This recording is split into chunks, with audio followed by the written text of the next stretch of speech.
जुनबी शख्स का कुरानी आयात के तमगे और लाकिट वगैरह को छूने का क्या हुक्म फ़ुक़हा ने नकल किया है।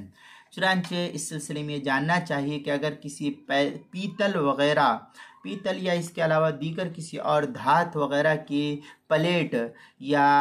गले में पहने जाने वाले लॉकेट जो औरतें पहनती है या मर्द भी बसा औकात पहनते हैं, इस किस्म की चीज़ें जिसका पहनना ना पहनना वो मर्द के लिए वो एक अलग बहस है। बहरहाल ये जो लॉकेट वगैरह गले में होती है उस पर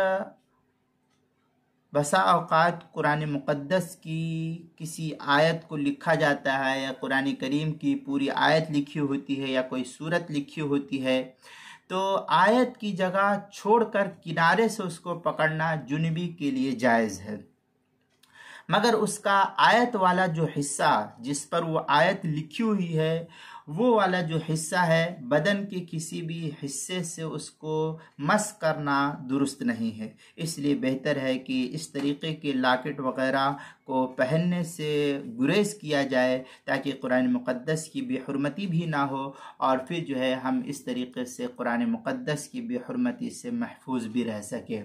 चुनांचे फतावा शामी में है वमस्सुहु अल कुरान वलौ फी लौहिन औ दिरहमिन औ हाइतिन लाकिन ला यमनु इल्ला मिन मस्सिल मकतूब। ये इस तरीके की इबारत फतावा शामी जो बैरूत का छपा हुआ नुस्खा उसकी पहली जिल्द सफ़ा 423 और 282 पर भी इसको नकल किया है। और जो फतावा शामी का हिंदी नुस्खा ज़करिया बुक डिपो देवबंद का छपा हुआ नुस्खा है उसकी पहली जिल्द सफ़ा 488 और 315 पर भी है। इसके अलावा फतावा आलमगीरिया उसकी पहली जिल्द सफ़ा 39 पर और आगे फतावा आलमगीरिया ही में है वख्तलफू